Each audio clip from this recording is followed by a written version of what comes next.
Next up, we have House Bill 513, and we have Representative Ehlers presenting. Please introduce yourself for the record and begin. Thank you, Mr. Chairman and members of the committee. I'm Representative Jeff Ehlers, District 21 Meridian, here to discuss House Bill 513. So what House Bill 513 proposes is it's a way to go more free market for cosmetologists and lower barriers to entry and make it easier for students to be able to enter this profession with less debt and a quicker path to starting earning income as the cosmetologist in their chosen profession. What it does is a couple simple changes. It lowers the education hours from currently in Idaho it's 1,600 hours down to 1,000 hours, and then it adjusts the apprenticeship hours. It's currently 3,200 and it lowers that down to 2,000. And Mr. Chairman, just I think so we're clear and on the same page, I also have an RS after this. The only difference between House Bill 513 and the RS is the implementation date. To help the schools adjust to the implementation and get their curriculum in order and their students, we moved it out to January 1st, 2027 for implementation. So that is the only difference between the RS and House Bill 513. And if the committee is so willing, I think we could take action on both of them today. So I want to talk about some of the reasons for this legislation. I think if you look at training and putting it in perspective of other professions, so a police officer in Idaho is required to have about 1,100 education hours and then about a 40-hour training or apprenticeship after that. An EMT is only 120 hours of education with another 15 hours of apprenticeship. CNA is, again, only 120 hours and then a 40-hour apprenticeship. A commercial driver's license in Idaho is somewhere between 48 to 120 hours of education. And then a concealed carry permit is only 8 hours. So I think that helps put some perspective when we're saying we're just lowering it down, the education hours, to 1,000 hours. There was also a study done by the National Bureau of Economic Research. In summary, what they found in looking at different states and the different number of hours, anywhere from 500 to 2,100, they found, looking at it, that lowering the required education hours is beneficial for students. It raises their completion rate. It lowers tuition, and it expands enrollment among certain groups of students. And they find no detectable effects on the earnings of cosmetologists by having lower amounts of education hours. Further, in your OneDrive, there's some emails called support of House Bill 513. You probably peruse those. One is from the chairman and founder of Sports Clips. He couldn't be here, but some of these messages I just want to call your attention to. Another study he said that they did that studied those that had higher education hours. It found that there was no evidence of a relationship between total curriculum hours and graduation rates. There was a negative relationship between total curriculum hours and employment rates, meaning that there were fewer licensed cosmetologists per capita in the state for higher education hours, showing that these longer education courses do pose a barrier to entry for the profession. And there was also a positive relationship between the total number of hours and the amount of student loans taken, specifically Title IV. The longer the program, the more debt the students accumulate and must repay. So I think there's some other hours listed as, or reasons listed as well in that packet. Mr. Chairman, if it's all right, I'd like to yield some time to Alyssa Bowman. She's been someone I've been working with on this bill, and she has some remarks. You bet.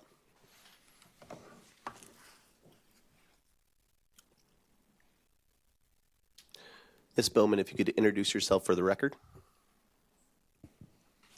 Thank you, Chairman. Thank you, Representative Ehlers.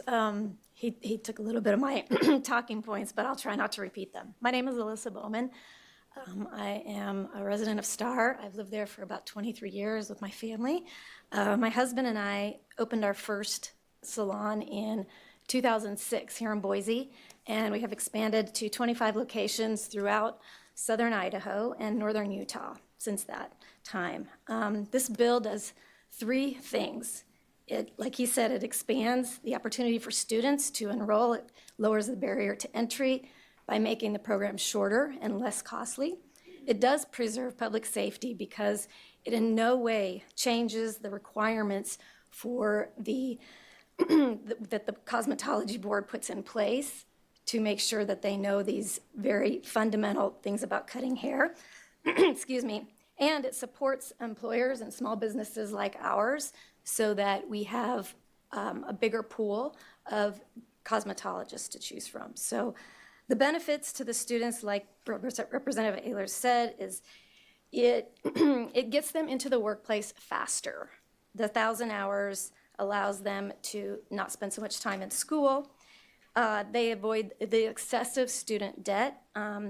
Compared to many states, Idaho's cosmetology program costs anywhere from $6,000 to $10,000 more than states with lower programs. And like he said, the longer programs do not increase wages once they get out in the field. So it's not like if they go to school longer, they make more money. Like I said, the board, the Idaho Cosmetology Board, sanitation, infection control, chemical safety, none of those things change with this proposition. Evidence from other states is a lot. There are 7 other states in the United States right now that have 1,000-hour programs, and a few of these states have been at that 1,000 hours for over 10 years. So this is not experimental. It's not a new concept. If you look at these states that include California, New York, Texas, Rhode Island, Vermont, these states together make up 35 to 40% of all the stylists graduating in the United States right now. So it's not new. In fact, those stylists that we have coming from California hit the ground running more if we brought our standards down. Right now, if they graduated from a California school and came to Idaho, they have to go back to school for 600 more hours, even though they had already been licensed in California. And we do get a lot of people from California moving in, so it's a reality. From our perspective, the real skilled training starts when they hit our floors. So the schools do an amazing job of getting the fundamentals and the foundations of hair to the students, but the specialized training that they need comes from the salons. And we have students coming out of Utah and Idaho into our stores. Our training is exactly the same in Utah as it is in Idaho. So we don't change our training for longer programs, or shorter programs, actually. We also hire many typical lower income areas, minority populations, a lot of single moms. We have stores in southern Idaho across to the eastern part of it. There's a lot of rural communities, and we hire these jobs. Our average stylists make $28 an hour. We could hire dozens more right now, and it's a good wage. So I ask you to support this bill, and I'm happy to answer any questions if you have any. Do we have any questions? Representative Crane 12. Thank you, Mr. Chairman. I'm sorry, I lost your name there. Alyssa Bowman. Alyssa Bowman. So, Mr. Chairman and Alyssa, just to clarify, there is no reciprocity for the licensure from out of state, whether they're coming from California, Oregon, Washington to Idaho, correct? Ms. Bowman.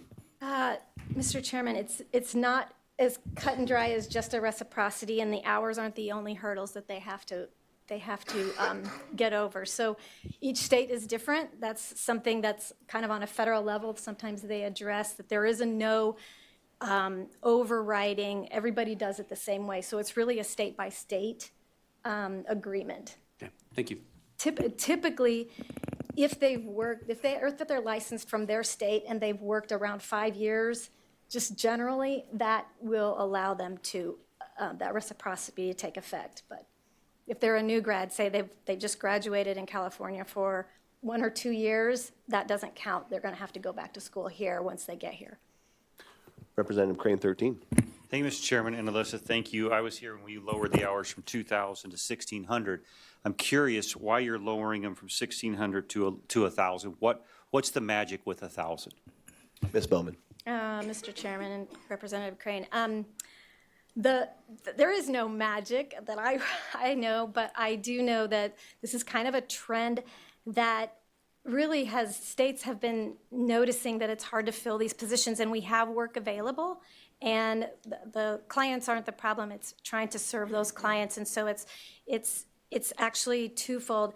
This number is a number that has been established and has been, like New York and Massachusetts, they've been doing this 1,000 hours for over 10 years, and it's working. And I don't know that that's a magic number, but I know it's a tried and tested number, and it seems, yeah, I guess I couldn't answer that exactly. It's not a magic number, but it's a number that seems to be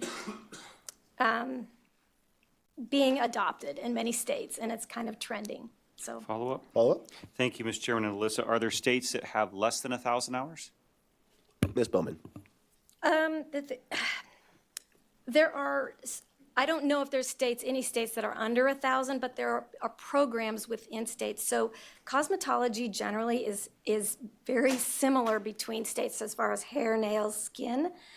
But some states will call out certain proficiencies. So they might have an 800-hour program, but then if you want to go beyond that, excuse me, you might have another 400 hours for aesthetics or certain hair. I'm not a licensed cosmetologist, and I'm not an educator, so I don't know all the specifics. But as I've been doing research, that's typically what it is. The states will kind of call out other sub-programs, like just a haircutting license or just this license or that license. Follow-up? Follow-up? Thank you, Mr. Chairman. And Alyssa, does this particular legislation or the RS that's coming behind it fix the reciprocity issue with California? So I find it highly objectionable that you're practicing this trade in another state and you come here and have to take 600 hours. If that's not fixed in this bill, that's something I want to see fixed in the bill. This is Idaho. This is the 21st century. If you can cut hair in California, by George, you can cut hair here in Idaho. And it's time to start cutting some regulation with regards to this issue. So is that fixed in this RS? Ms. Bowman. Mr. Chairman and Representative Crane, I could not answer that right off the top of my head. It's more complicated than just an hour, but I would have to get back to you on that and go through the entire cosmetology section on that to find out. I don't know what the other barriers to entry right now are, but I don't know. Okay. I have some examples of things that I know that our stylists have come across, but those are just anecdotal data. Okay. Thanks. Representative Harris. Yeah, thank you, Mr. Chair. Mrs. Bowman, a lot of the complaints we've been seeing through email, and there's, I think, one letter, maybe two in our drive here. You already kind of addressed it, and I just want to confirm. So by cutting the hour down to 1,000, 1,600, this isn't going to change anything doing with like the amount of hands-on work that comes in right out of the gate when these people come into your salon fresh out of school. You're still basically doing an apprenticeship at that point. So by lowering these hours, it's not going to change or have any effect on what you're dealing with once they get there, or is that going to all stay the same? Ms. Bowman. Oh, sorry.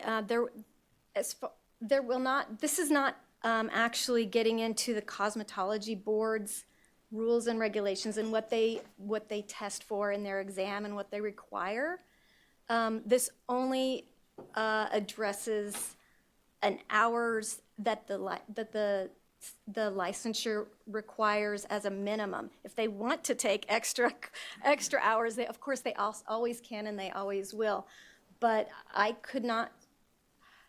The evidence shows that the extra hours do not create more, should I say, potential for income. Every school is different. And so when the students come to us, it's variable whether they've done a lot of one type of service or a lot of another type of service. They all have a base foundation of knowledge and hair knowledge. As for the amount of practice they have, I think that's what this will do. Is it depends on what the clients are like coming through the schools to what they get to practice on at that point. So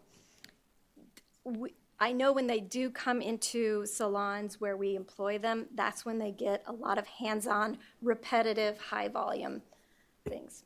Follow up? Yeah, Mr. Chair, thank you. And then another question, kind of going down where Representative Crane was just going with reciprocity. Is licensure a state by state, or is it like a national certification? Ms. Bowman? It is definitely state by state. There is reciprocity between certain states. They have compacts sometimes, where if you're in a certain profession, like the military, I know if you're moving from one state to the next state, you might have some sort of a compact. But that is a state by state, and I really couldn't speak intelligently about how that is in Idaho with other states, every other state. Representative Razor?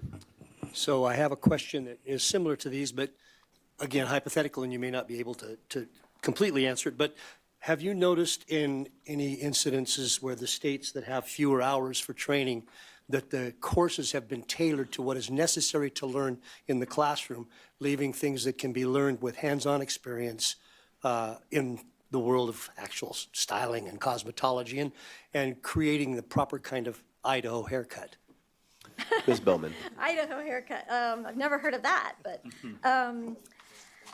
so what I can say to that is there's again, I am not an educator, so I don't know this, but in my reading, I've found that there are two main providers of curriculum, Milady and Pivot Point, and from what I understand, those two main bodies of curriculum, their curriculum is the same for 1,000-hour programs and 2,000-hour programs, so I don't think the foundational information, especially with regard to safety, sanitation, those things change at all. Representative Cheatham? Thank you, Mr. Chairman. In doing a little research for surrounding states, Utah requires 1,250 hours. Yes. Oregon requires 1,110, but on top of that, they require 20 hours just regarding the laws that touch cosmetology, and another 20 hours for career development. So they're pushing 1,200 hours. Washington's 1,600, Wyoming's 2,000, Montana's 2,000. The only one I could find in our even close to us is 1,000 hours in California. So I guess I'm curious, if someone is trained in Idaho as a cosmetologist and circumstances take them to another state, do they have to go back to school in order to qualify to teach in another jurisdiction or to practice in another jurisdiction? Ms. Bowman? Again, I do not know, because it would be state dependent. And like I said, the only thing that I am familiar with is around 5 years. If they have 5 years experience, then some of that is, the schooling is not required anymore. But I do not know how it works when they go to other states like that. I'm just concerned about getting people to work in Idaho, so. Follow up? Yes, thank you, Mr. Chairman. You know, this appears to be a race to the bottom to find out which state can produce the poorest qualified applicants.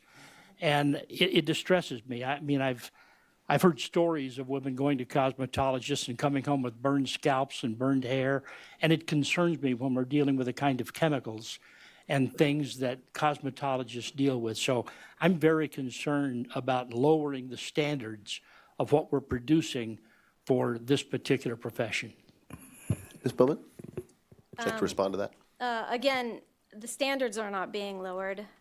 Those kinds of, what you mentioned, the burns, things like that, those standards, the knowledge that you need for that does not change.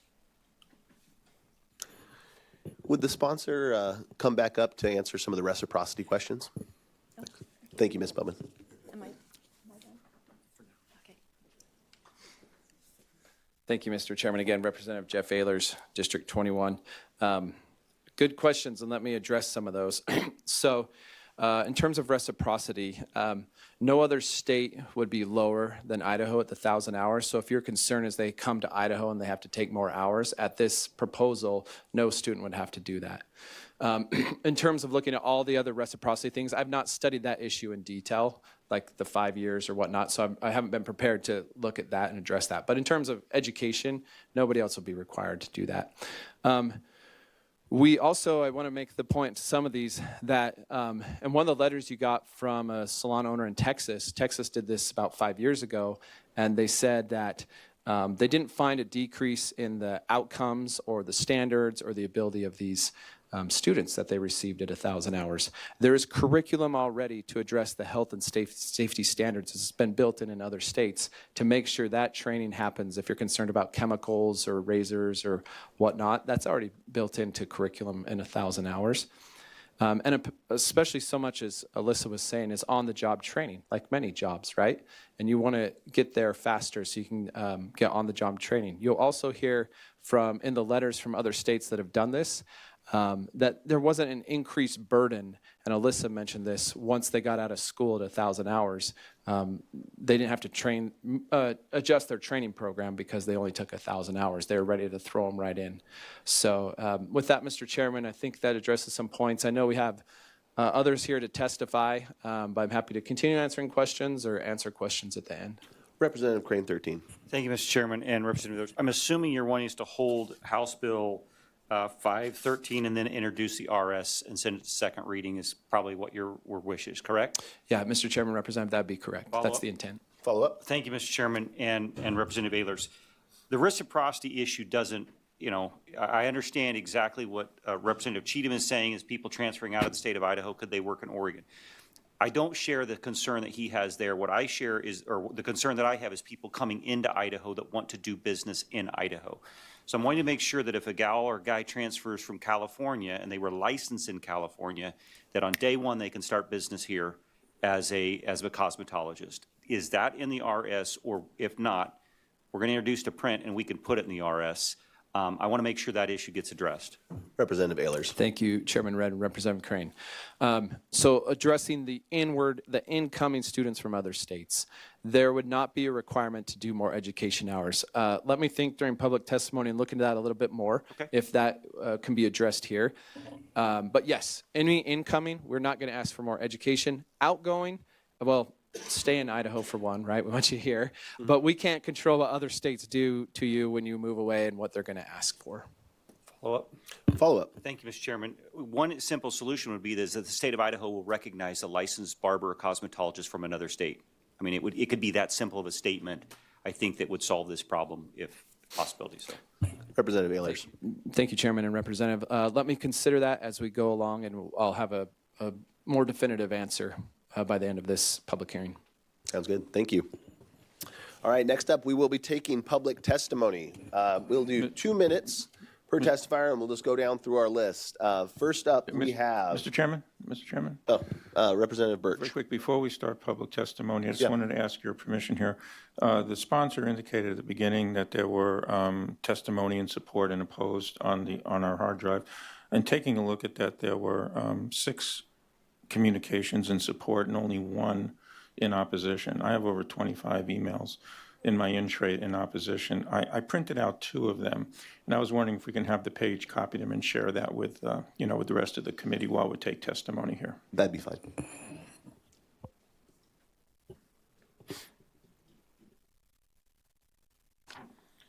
All righty. First up, in public testimony, we have Rhonda Clark testifying in person. Yeah. Okay. Please introduce yourself for the record and go ahead and begin. Hi, my name is Rhonda Clark, and I have been a cosmetologist for over 40 years in the state of Idaho, and I've also been a cosmetology instructor for over 27 years. I own a school in Burley, Idaho, and I've been a licensed licensed barber instructor for about 7 years. Talking about the reciprocity, yes, our students would have to get reciprocity to go across state lines. So our students that has been taught here in Idaho would have to go back to school if they move to any of the other states that has more hours than the 1,000 hours. So that would be detrimental to the students that have trained here in Idaho and moved on to another state. They would have to go back. The other thing is 7 out of 50 states have the lower hours. To me, that's not a very good ratio. 7 out of 50, that means the other 43 states thinks that you need more than 1,000 hours. So that puts us kind of as a not very caring, state. Now, I know I'm really short on time. This book here is the curriculum from the My Lady company that we have to teach all of the stuff that is in this curriculum in that 1,000 hours or 1,600 hours. We're going to have to cherry pick very few points in this book in order to get them through this book in that amount of time.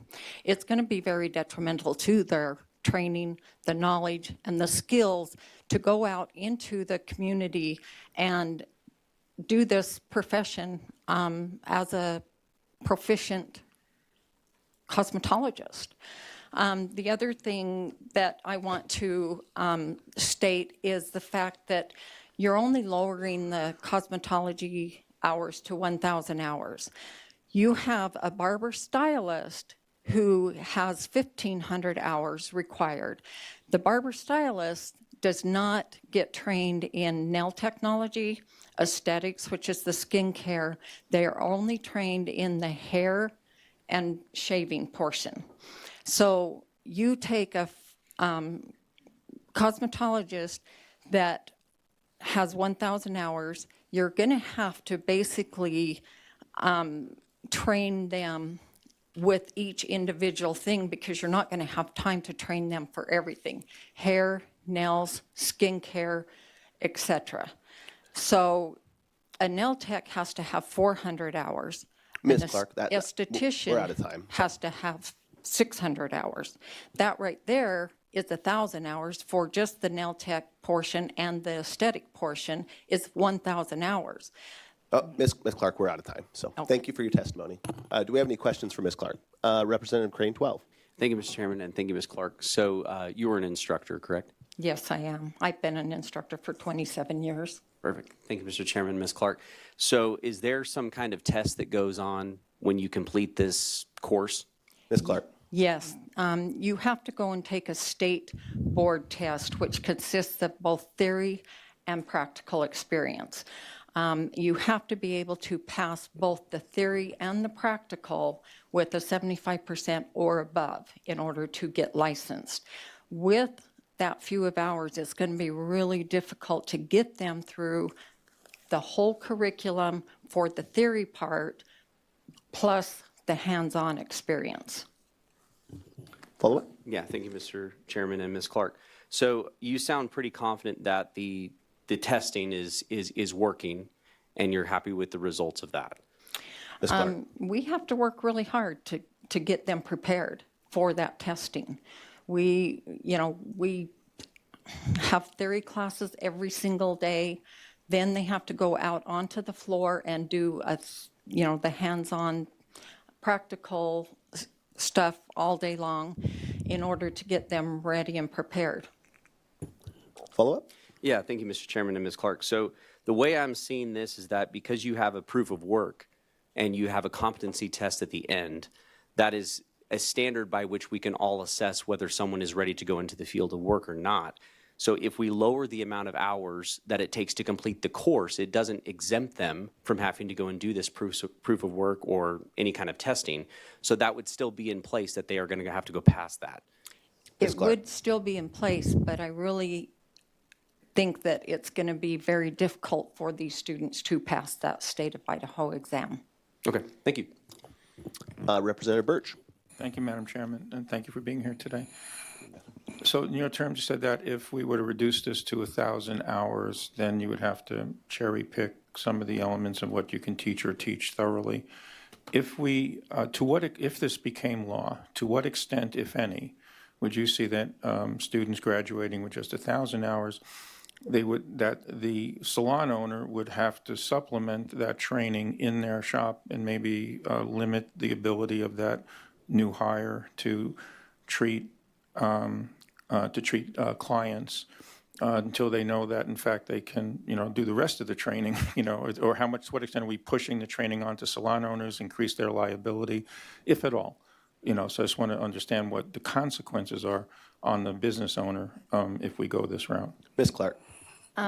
When we fought the hours from the 2,000 hours, lowering it down to the 1,600 hours, we had lots of different comments from salon owners that said, that it's really frustrating and difficult for them to be able to finish their training, because these salon owners actually, they have clients in their chairs also.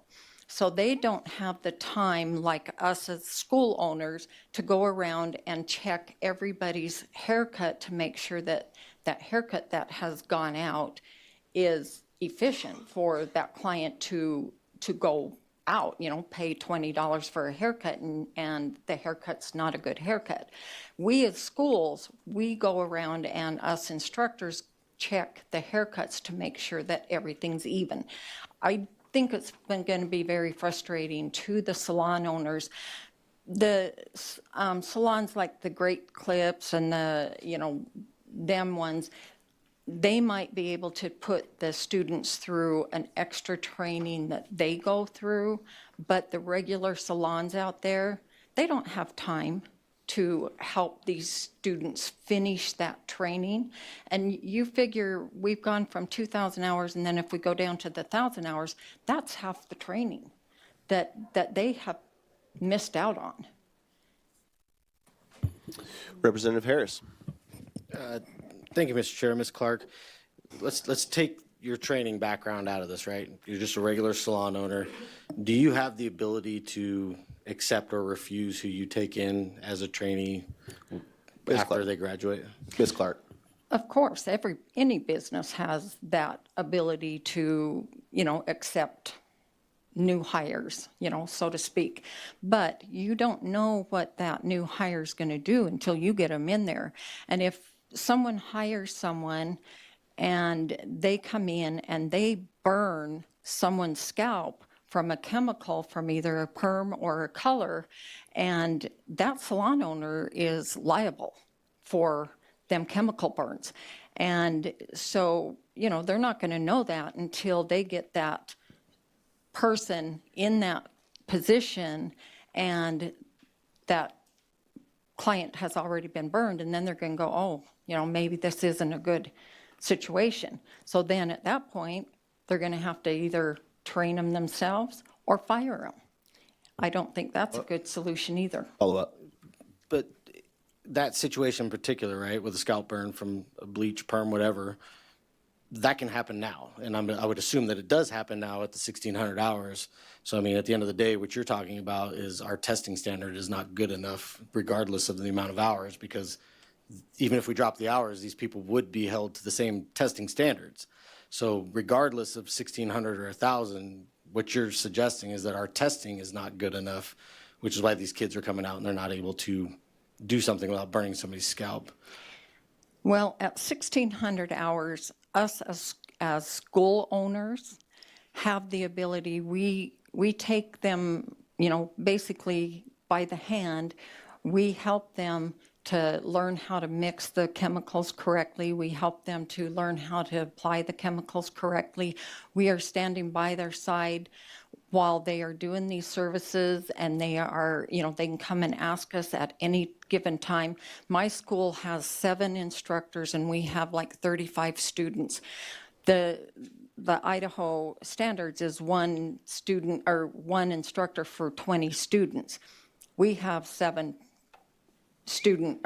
instructors to 35 students.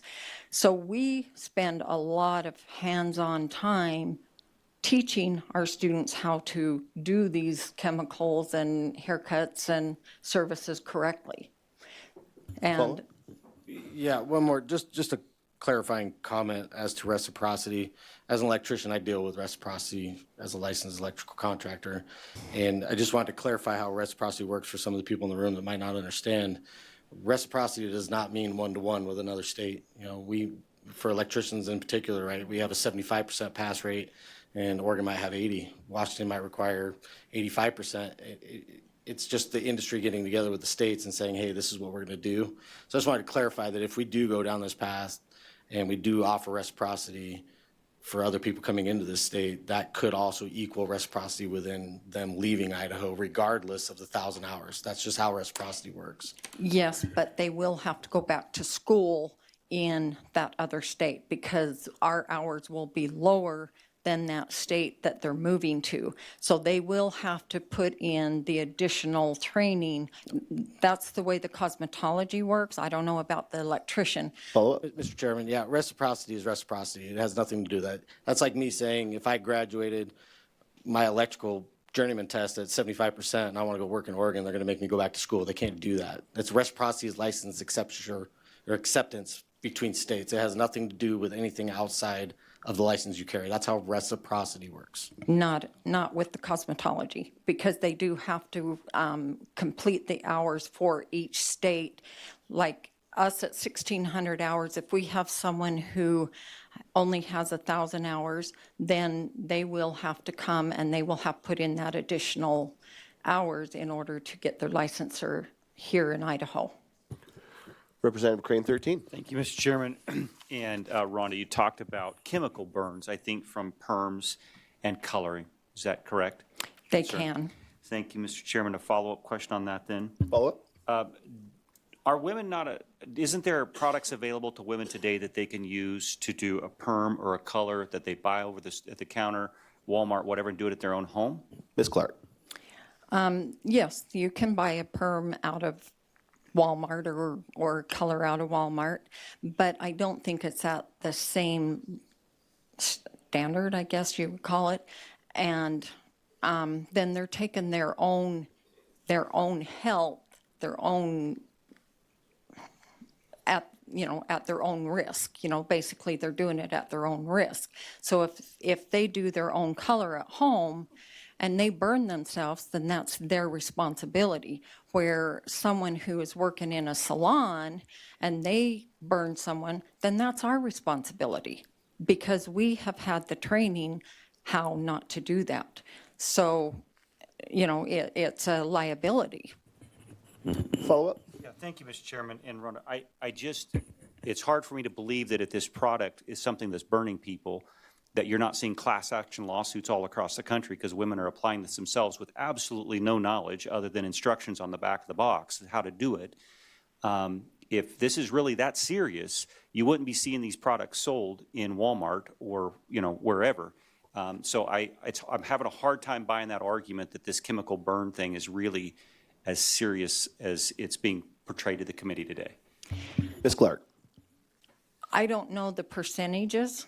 That's nothing I have studied as far as outside, like the Walmart products and whatever. I don't know what the percentages is of the chemical burns or damages. But I do know that it can happen. And we train our students how to put salve around to where it's not going to get on the skin. You wrap it a certain way. We teach them the correct methods of doing it so there isn't damage. Representative Birch. Chairman, I would just comment that this is a profession, and people go to these places of business to be treated professionally. And if someone wants to, spray paint their car to change its color, they can buy cans of spray paint and do that, or they can go to a professional and do it the right way. So I would not equate what's available over the counter with what professionals do in their place of business. Thank you. Thank you, Representative Birch. I think it was more just a statement of the products being used. All right. Any further questions? Can we light on? No. All right. Thank you very much for your testimony. Next up, we have Tiffany Judd. No, she's remote. Oh. Joshua. I'm sorry, we have Joshua Starita. You'd please introduce yourself for the record and begin with your testimony. Thank you, Chairman Redmond and members of the committee. Thank you for the time today. My name is Josh Street. I'm from Meridian, Idaho. I own cosmetology schools in Idaho, Utah, Washington, and I work closely with salon owners across Idaho, and I'm here opposing Bill 513. And I would just like to call out first and foremost that this bill was put before the committee with the primary support coming from Sports Clips, which only offers haircuts and shaves. The cosmetology license also includes hair color, chemical services like perms, nails, esthetician services, makeup, and much more. The education we designed as a cosmetology school is primarily focused on preparing students to enter full-service salons. Our barber program, which is only 900 hours, is perfect for someone wanting to pursue a career somewhere like Sports Clips. I have a few thoughts I'd like to share about Bill 513. First, this bill will reduce access to the cosmetology license, not expand it. Federal Title IV funding is tied directly to program length. Reducing cosmetology hours from 1,600 to 1,000 significantly cuts the amount of aid students qualify for. That makes cosmetology school less affordable, especially for low-income Idahoans. My colleagues in school owners from states that have made similar changes, like Texas and California, saw enrollment decline, not increase. Idaho salons already face a workforce shortage, and this bill will make it worse. Second, this bill shifts the training burden onto salons. With fewer required hours, new licenses will enter the workforce less prepared, forcing salons to spend more time and money on training. Not every salon has the resources of a billion-dollar company like Sports Clips. The salon owners I speak to are not ready or willing to absorb that cost, and they do not support this bill. Third, this bill breaks license reciprocity. All 7 states that border Idaho require more than 1,000 hours, and 6 of the 7 require 1,600 hours or more. Under this bill, Idaho cosmetologists would be unable to transfer their licenses to neighboring states. That devalues the Idaho license and encourages students, especially in border communities, to leave the states for education. And on the thought of Californians coming in, then I would recommend that we find ways to let them come in without lowering our standards. One other quick note, California actually got rid of their practical tests because after moving to 1,000 hours, it was too difficult to get students to pass their licensure tests. So they have graduates running around who have not proven to any entity that they know sanitation and safety requirements. And for those reasons, I respectfully ask for a no vote on House Bill 513. Thank you, Mr. Streeta. Do we have any questions? Seeing none, thank you for your testimony. Next up, Lance Giles. Please introduce yourself for the record and begin with your testimony.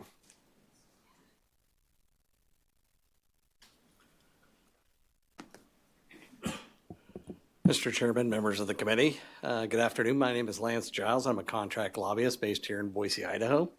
Today I'm here on behalf of my client, the Northwest Career Colleges, Idaho, and urge you to vote no on House Bill 513. As you may know, Northwest Career Colleges, Idaho represents for-profit secondary schools that educate, train, and graduate students in the areas of nursing, dental hygiene, massage therapy, cosmetology, and among other things. As I make my remarks, I would like you to think of 4 numbers: 17, 0, 3,053, and 1. The number 17 represents the number of cosmetology schools and campuses in the state of Idaho. All 17 oppose this bill. The number 0 represents the number of cosmetology schools that were contacted about this bill before it was introduced last Wednesday. The number 3,053 represents the number of salons in the state of Idaho. As a group, we have no idea what they think of this proposal. And the number 1 represents the single salon owner who is asking for this bill. We think this is outrageous that one person can upend an entire industry without talking with anyone who participates or makes a living in this industry. This bill has so many unanswered questions and unknown costs associated with it. Schools have to develop and pay for the development of a new curriculum and all the changes that go with it. The classes they need to cut or eliminate, new catalogs, staff changes, staff training, figuring out how to deal with students that are in the middle of a program, and all by July 1st, 2026, which looks like folks are kind of exploring to change or extend. Again, I urge you to vote no on House Bill 513 and stand ready for questions. But also, if you have a question about the regulation of the industry, like complaints, discipline, types of industries, reciprocity, John Price from Doppel is here in the audience, and he can answer those questions and give you those solid answers from his knowledge working at Doppel. Thank you, Mr. Giles. Do we have any questions? Mr. Giles, earlier you had mentioned what your input was on reciprocity. You care to share that with the committee? Mr. Chairman, members of the committee, yes, I do. So there's no real reciprocity with cosmetology. Each state, and I'd probably ask John Price to help answer that question, can go ahead and set its own rules and standards. But in Idaho, as was mentioned earlier, almost all the states around us are about at 1,600 hours where we're at, except for Utah, which is dropping to 1,250. And then there's some other states, as was mentioned by the proponents, outside of our region that have gone to 1,000. Thank you. Representative Monks. Thank you, Chairman, and Mr. Giles. A question, you had mentioned that if we pass this, all of the schools will be forced to change their curriculum and such. Why is that? I don't see anything in this legislation that says they have to change their number of hours. If they wanted to teach 3,000 hours, 5,000 hours, they could. Why is this necessitating them to change that? Mr. Giles. Mr. Chairman, Representative Monks, well, no school is going to, I mean, you might find one, who knows, but no school is going to teach more than what is required. Everyone's going to drop down to 1,000. And as far as, I think as we had with the previous testimony, and I'm not a school operator, but as my understanding is you're going to have to make some significant changes and to teach all that material in a shorter time frame. Or make edits and take things out. Follow up. I find that actually interesting. I'm being told by one hand that we can't teach the information if we're not there in a sufficient number of hours. And just because a law has changed now, we're going to automatically just go to the lowest common denominator. If they believe that they need 1,700 hours, why wouldn't they just teach 1,700 hours? If they needed 1,400, why wouldn't they teach 1,400? I'm still not understanding why this requires them to do anything different if their school feels as though they need to teach a certain number of hours. Mr. Giles. Yes, Mr. Chairman, Representative Monks. Well, that would change by reducing the hours. That changes the marketplace. That changes the amount of time it takes. It also changes the amount of dollars it takes to get it. And as a student, I think most students would likely say, if I can be a cosmetologist at in a faster time period and at a cheaper rate, I would probably take it. But would they be a better student? I would argue probably not. Follow up. Does that play out with other educations, universities, where we have kids go to Harvard and Yale and they pay a whole lot more than if they go to Boise State? Isn't that a choice that they make because they feel as though they're getting some benefit by doing that? Why would we want to get involved in their choices on why they want to do that? I'm assuming the kids would still make the right choices if they wanted to be a better cosmetologist by going to a school that required more hours. What's stopping that from happening? Mr. Giles. Mr. Chairman, Representative Monks, I think as far as 4-year degrees throughout the country, you serve the same time. Different schools have different advantages. I would argue that a school like Harvard or Yale, there's different connections that those people come out of than they do at my alma mater, Boise State, which I love and I think does a great job. But again, certain schools have more prestige on the 4-year college level for academics. You sure? Representative Birch. Thank you. Just to follow up on that just very quickly, if the state lowers the standard to 1,000, wouldn't we then just be creating a competitive disadvantage for anyone who one was going to require more hours and more expense associated with being a student? Mr. Giles. Mr. Chairman, Representative Birch, yes. Any further questions? Thank you for your testimony. Thank you, Chairman. Thank you, members of the committee. Next up, we have Kelsey Crawford. Please introduce yourself for the record and begin with your testimony. Thank you. My name is Kelsey Crawford.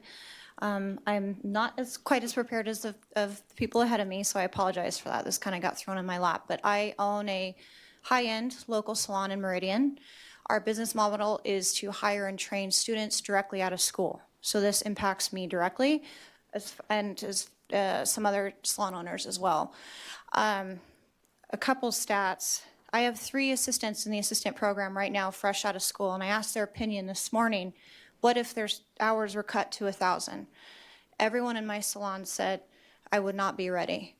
And just for monetary cost to me, it cost me $6,400 per assistant for 4 months additional training. That's 640 hours. You do the math, for 4 months for 3 assistants that we're teaching that are coming out unprepared fully to the level of luxury that we desire. That's going to cost me $19,200 for 4 months of training.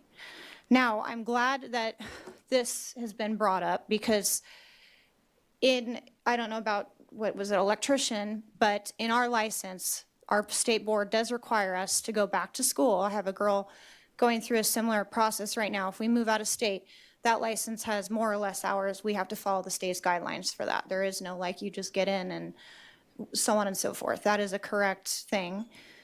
Secondly, there's basics that's taught in cosmetology school. That's anywhere from, depending on the state, 200 to 600 hours where you're just in theory behind a desk learning bookwork. You do not get hands-on training. So some of you guys are talking about changing the curriculum. It absolutely changes the curriculum because you have to kind of like revisit the board and what they require for basics, for theory, for on-the-floor training. We're not allowed to touch public until a certain amount of hours are met. So schools really would have to revisit that. I see and do technical interviews, meaning if someone's interested in my salon, I have them do a foil or I have them do a color to apply for my salon.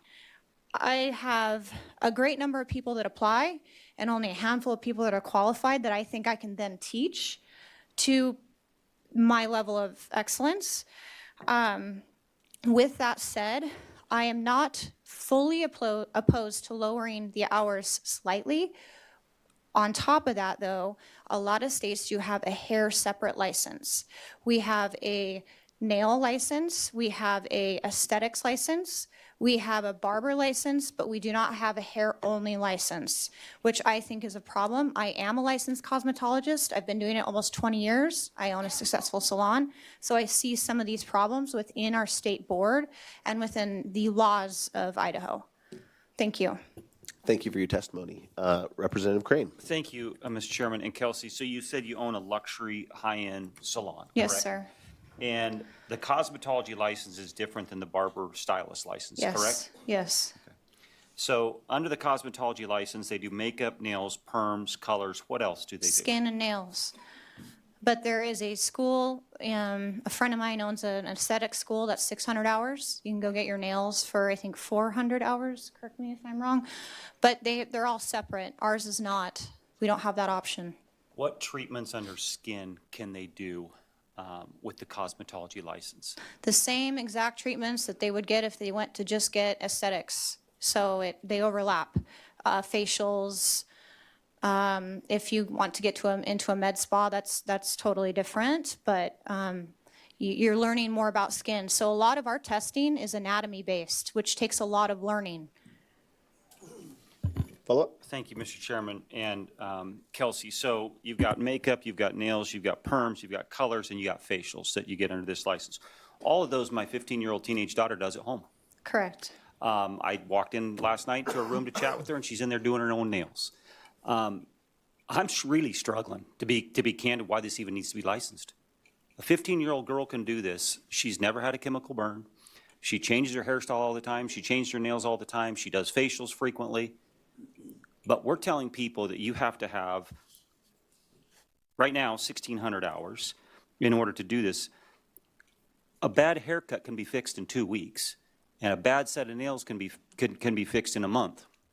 I mean, so I'm struggling with what is the necessity of even having 1,000 hours. Can you help me understand how the world's going to end if because we were told these exact same arguments when we lowered it from 2,000 to 1,600. Now we're going to go down to 1,000, and I'm hearing the exact same stuff all over again, and nothing's changed in the world of cosmetology since we lowered the hours. Like I said, I'm not fully opposed to lowering the hours and streamlining the license to just hair. With that said, if you went to Sally's and you bought bleach and 40 volume lightener and you let your daughter wreak havoc on your wife, I would be very scared to see what the end result would be, because she would have no knowledge of what to do or how to handle it, including on herself. The burns that we can get on our hands, we deal with it because it's part of the job. But there is a lot more into, as we say in our industry, the world thinks we play with Barbies, but until you really do it, you don't understand the depth of the license and what it entails. When we have to pass boards, we have to know things like the layers of the skin, the infections of a nail, the anatomy of the nail, the anatomy of the skin, the anatomy of the hair, how chemicals work, pH, chemistry plays a huge role. There's so much more than what meets the eye to our license. Follow-up. Thank you, Mr. Chairman. And Kelsey, now to talk about the reciprocity. So I'm sure there's some luxury high-end salons in California. A lady decides to move to Idaho because she's tired of the California lifestyle, wants to move to Idaho. She wants to work in your luxury shop. Do you find it objectionable that she has to take 600 hours after she's been doing movie stars' hairs down there for 20 years? Ms. Crawford. I believe, without knowing the state board, but I think it is 5 years that you have to turn into the state. If that was the case, which I think is true, then no. But if it's a new grad, absolutely. Okay. Any further questions? Representative Monks. Thank you, Chairman, and thank you for being here. We appreciate that. You had indicated that you're kind of particular about your employees, which I applaud that. I am as well with my employees. Is there anything that stops you from requiring a certain number of hours of training for employees that you hire? Can you just make that requirement? I think I do that with my business. If I want to say you've had 5 years experience, 1 year experience, I can do that. Is there something that prevents you from being able to establish your own standards on the minimum training that you want from your new employees? Ms. Crawford. I hire out of school specifically. I actually don't hire stylists with experience for a reason. I think new grads are eager to learn, they're hungry, they're moldable, you can teach them good characteristics. With that said, I burden the cost of an assistant program where they're purely on payroll and they don't produce. With that said, we have a curriculum for training. During the interview process, though, I'm looking for how well they're grasping foiling, lightener saturation, the easiness and readiness of hands and shears and hair. You can tell as an owner or a skilled stylist if somebody has it or not. I believe that you can teach skill and not necessarily hire character, but there's also some technical things that I'm looking for. And I can just tell you, I'm involved in Paul Mitchell, I'm involved in Oliver Finley. We go to the schools and we seek out students. So I really do get to cherry pick. I'm blessed that way, but I can tell you right now, seeing I'm putting through technical interviews in my salon, just letting them go right out of school, I would not put them on the floor with a high-paying client. There's no way. I would not put your wife in my chair with a student that just graduated and charge her $300 to $400. I would not. Follow-up? Follow-up. Thank you for that. We're not allowed to put them doing that. You mentioned that you have to train them for a while. Isn't that because we require so many hours of apprenticeship before they're able to I train them for one reason, because they're not ready when they graduate. That's additional training that I pay for, that comes from my costs, because I'm trying to build a brand and a higher end experience for my customer base. So that's a choice, yes, but it is, would you rather stay at the Ritz-Carlton or the Motel 6? Everything comes with a cost. Just a follow-up. Follow-up? I'm trying to understand the bill here. I thought we're reducing the apprenticeship hours as well from Yes. 4,000 to 2,000. Is that So, which I am understanding? for that. I would. So with that, aren't you required then currently under law to to do them for 4,000 hours or no? So What am I missing on let that? me backtrack. Ms. Crawford. An apprenticeship program is where me as a salon owner gets paid by the state to put them through beauty school and pass boards, which I would love to do. I was an advocate for lowering the apprenticeship hours. That I'm not actually opposed to, because state law in Idaho, per the state board for cosmetology, is 20-to-1 for every student in beauty school. It's 3-to-1 for an apprenticeship program in a salon with employees and real action. So what I'm doing though is I don't have apprentices, I have paid assistants. They're getting paid education because what they're graduating with and their skill level when they graduate isn't up to par. If that answers your question. Yeah. Follow up? No, I'm good. Thank you. Okay. Any further questions? Thank you for your testimony. Thank you. Next up, we do have a virtual, and this is Tiffany Judd.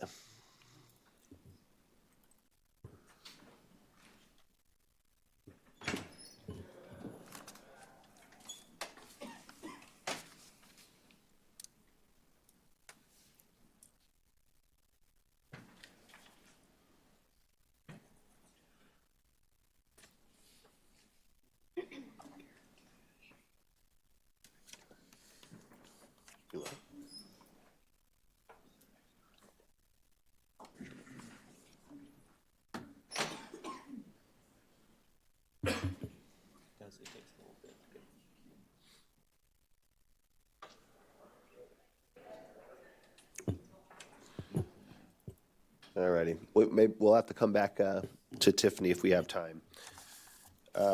Next up, we have Caitlin O'Neill.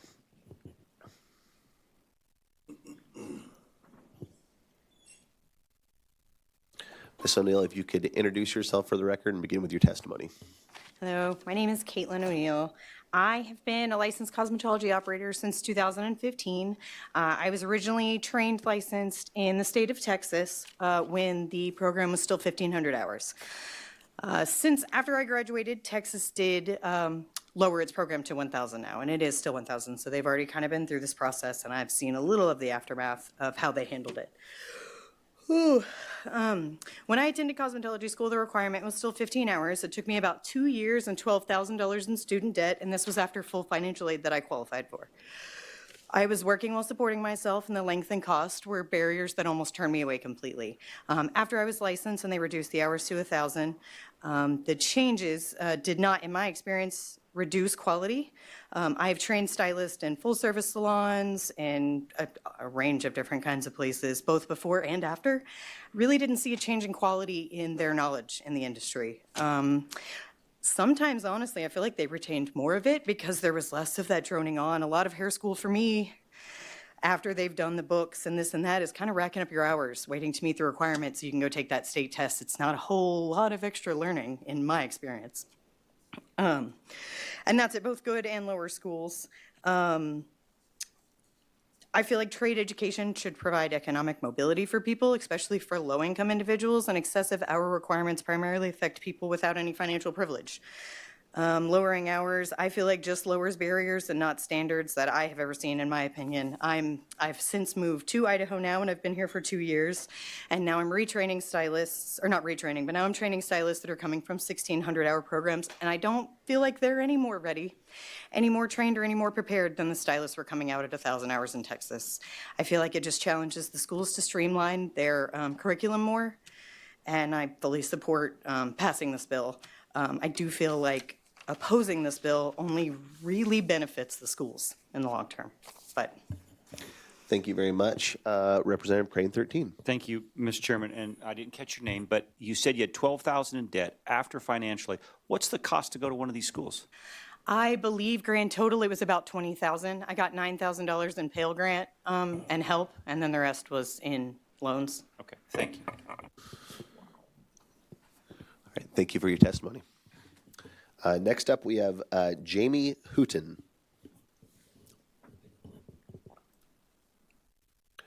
Ms. Hooten, please introduce yourself for the record and begin with your testimony. Hello, my name is Jamie Hooten. Thank you guys for allowing me to be here today. I appreciate it. So I grew up in Meridian, Idaho. I currently live in Nampa, and I graduated from Oliver Findlay Academy back in 2009. Since then, I've been a licensed cosmetologist since then, so over 15 years. I was able to work my way through my undergrad at CWI in Boise State, and then in 2022, I got my master's in business from Boise State. So I kind of can see both sides. There's been a little talk about, cosmetology school versus traditional schooling. One thing that I can say cosmetology did was it afforded me the flexibility in my schedule, to be able to go to school traditionally. So it's a great way for people to get a career that they can support themselves with while also, trying to do something different with their life. When I went through cosmetology school, it was 2,000 hours. That was the requirement. And I was fortunate enough to not have to financially support myself independently. I still lived at home at the time. So I was able to complete the course in about 12 months because I was able to go to school 8 hours a day, 5 days a week. That was something that if I had to do now, I probably couldn't afford to do. Additionally to that, I do work for Sport Clips. I serve as the Vice President of Operations over the 25 locations, and our biggest hurdle that we face is by far staffing. We have locations in Idaho and Utah. Idaho does have a bit of a smaller pool to pick from. We tend to struggle quite a bit more with staffing in the Idaho markets. One thing I did want to bring up too is the tattoo artists in Idaho require no state mandated license or exams. So the threat to public safety to me is not a super valid argument when we have people that can perform tattoos with absolutely no license required whatsoever. I know I'm out of time now, so I will turn it over to questions, but thank you guys.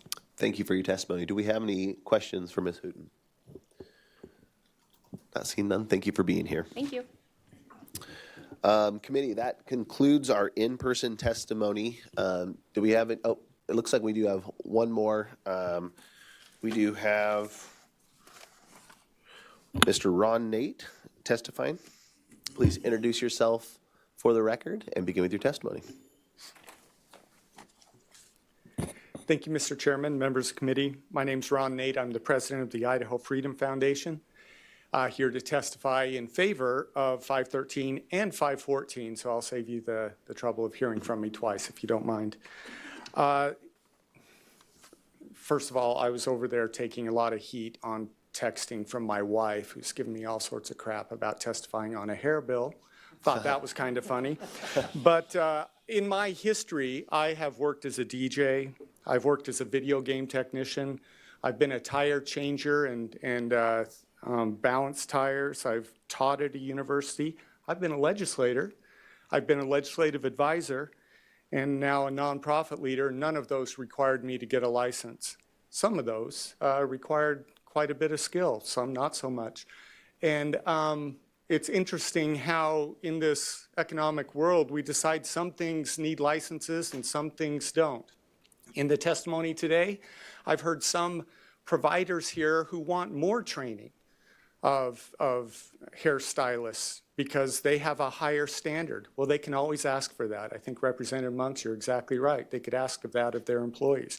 I've heard some who want less because they feel that this is a barrier to entry and they're having trouble finding labor to do the job and that they are professionals and they know what is required to do this job. I trust them better than some board or some legislators who don't know as much about the industry. We've had some who think it's just right.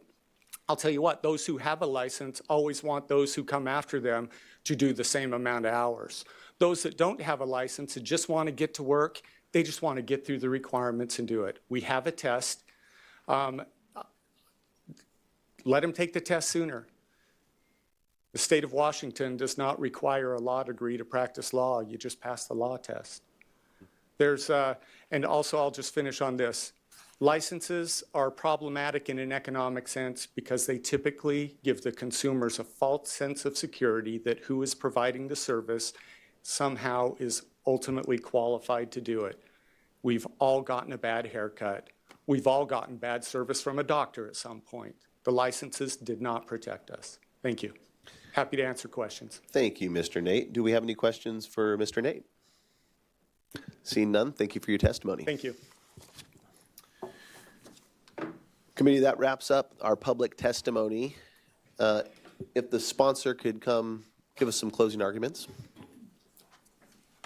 Yes, thank you, Mr. Chairman. Once again, Representative Jeff Ehlers, District 21 Meridian. I just want to touch on a couple points. To Representative Crane's suggestion for reciprocity, I want to make sure we get the language right. So what I would commit to do is our next meeting's Thursday. I think I could study this issue and have a draft by Thursday on the issue of reciprocity. I'm not as familiar with that, but I think we could address that in a very near future and make sure that's covered without adjusting it here and what 513 is trying to do. A couple things was mentioned, 7 of 50 states at this 1,000 hours, but if you look at the states, that represents about 30 to 40% of licensed cosmetologists. So this isn't just some low outlier. That's a large amount of the industry is already under this. We talked about public health and safety regulations. I mean, that's one of the justifications for using the regulation, but we're showing that in other states, 1,000 hours is sufficient to cover the public health and safety. Anything else, you can make a requirement outside of school. As referenced in the letter earlier from another state that did this, there was a study done around lowering the hours. There was no negative decline in the pass rate of this exam, so they're still passing at the same rate, even with less educational hours. Somebody mentioned California got rid of their rate. That's because, or their exam, excuse me. They had a 95% pass rate. So they eliminated it. They found it wasn't serving a useful purpose at that point, and when everybody's just passing it. Somebody mentioned apprentices paid by the state. I do not believe that is correct. If that is, I am going to look into that because we are looking at a budget and would like to figure out where our money's going. With that, again, for public health and safety, we were talking about some of these things, EMTs. We give them 120 hours. They're dealing with life and death situations here all the time. And we've said in Idaho, 120 hours is sufficient. We can look at other groups. But again, this is about lowering barriers to entry, making a more competitive free marketplace, helping these students have lower debt, getting into their chosen career earlier. With that, Mr. Chairman, I would appreciate at least the way I'd like to do it, if we would hold the bill in committee, if the committee's so willing, and then we could go to the next RS, and if the committee is willing, we could introduce and recommend go to the second reading calendar. Thank you, Representative Ehlers. Do we have any questions for Representative Ehlers? Representative Crane, 13. Thank you, Mr. Chairman. I move to hold House Bill 513 in committee. Committee, we do have a motion to hold House Bill 513 in committee. All in favor, say aye. Any opposed? Mr. Chairman, wait a minute.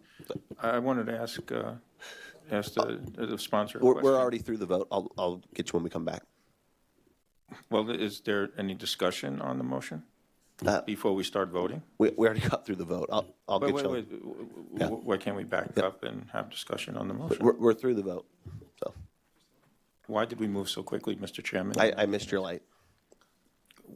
Didn't even look this way. Next up on the agenda, we have RS 33099. Mr. Chairman, I just want to register an objection here. People came here for testimony. I think we didn't not even a single moment of debate on what we heard here. I think that really does a disservice to the people who took the time and effort to come here. I really think we moved incredibly quickly on this motion and really did an injustice to the citizens here and to the committee as well. Representative, that was held in committee, and we'll have the option to have a debate on this RS. Mr. Chairman, would you put the committee at ease? Yeah, the committee will go at ease. Representative Birch.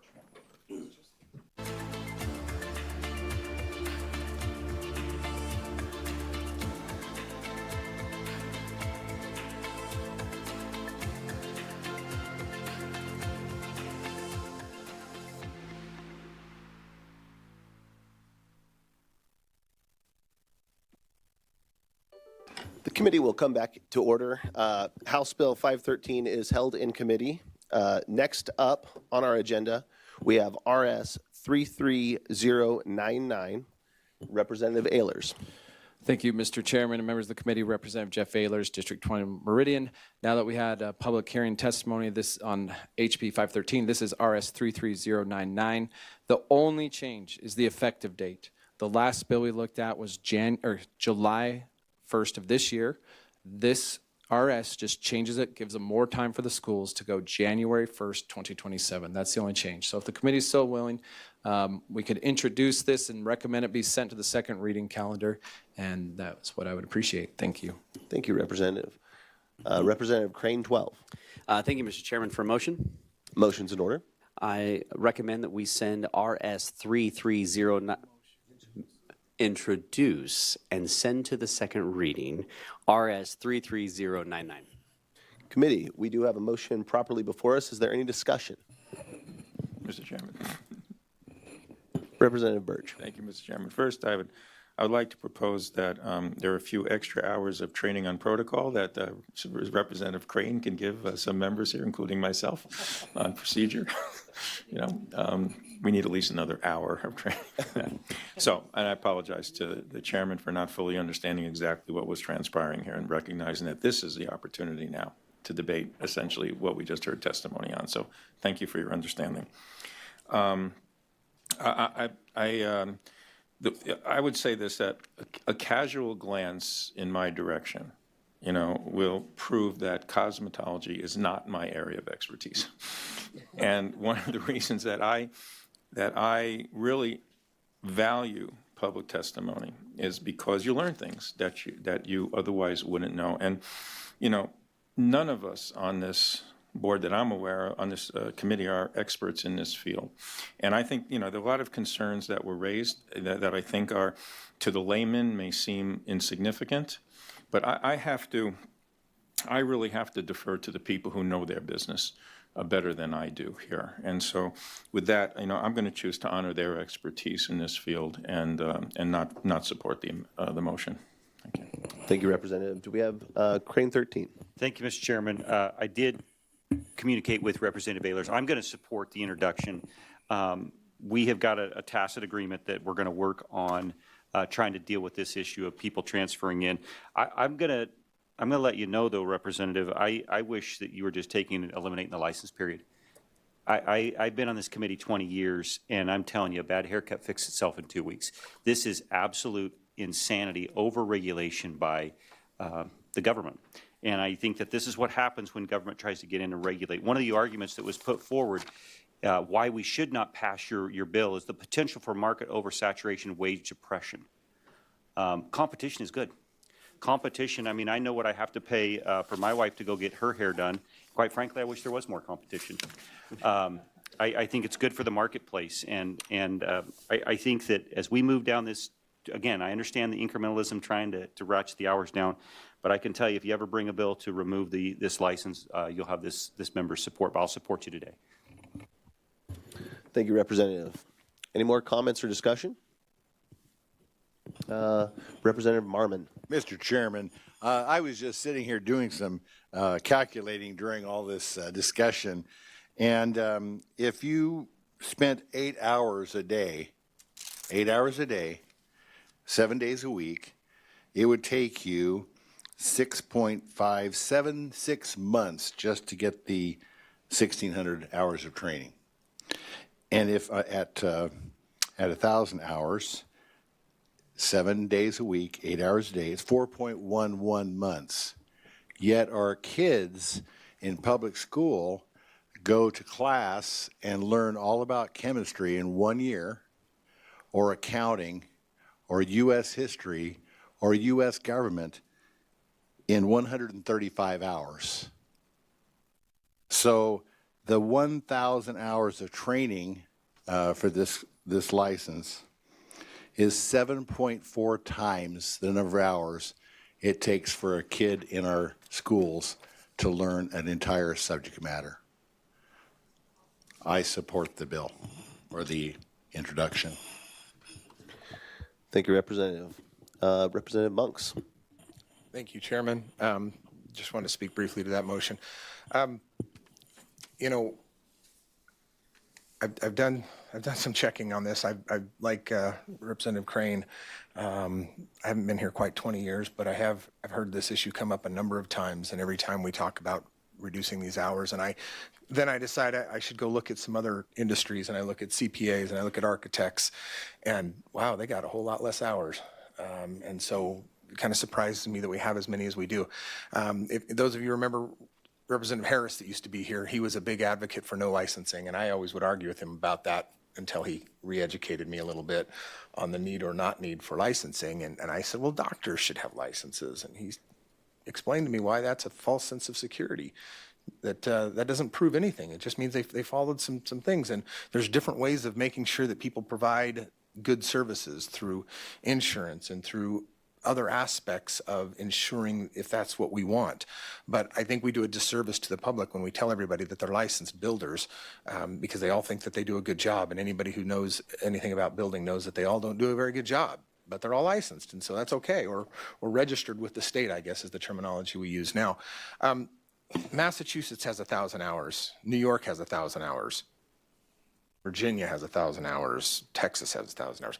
Certainly we can be as conservative as New York in the number of hours that require in law. Nothing stops these schools from offering a longer training period. If they want to do a better program, charge their kids more because that's what you're offering, then that's what they'll pay.